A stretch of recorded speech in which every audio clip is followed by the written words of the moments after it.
بسم اللہ الرحمن الرحیم ان اللہ یامر بالعدل والاحسان وایتاء ذی القربى وینہی عن الفحشاء والمنکر والبغی یعظکم لعلکم تذکرون واوفوا بعہد اللہ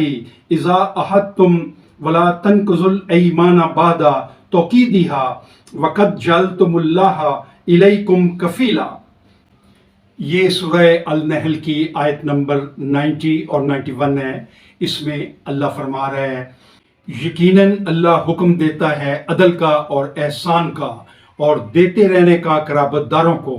اور اللہ منع کرتا ہے بے حیائی سے، برے کاموں سے اور ظلم و زیادتی سے، نصیحت کرتا ہے تم کو تاکہ تم یاد رکھو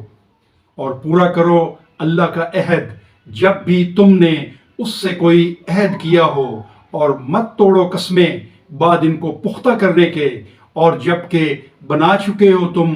اللہ کو اپنے اوپر گواہ۔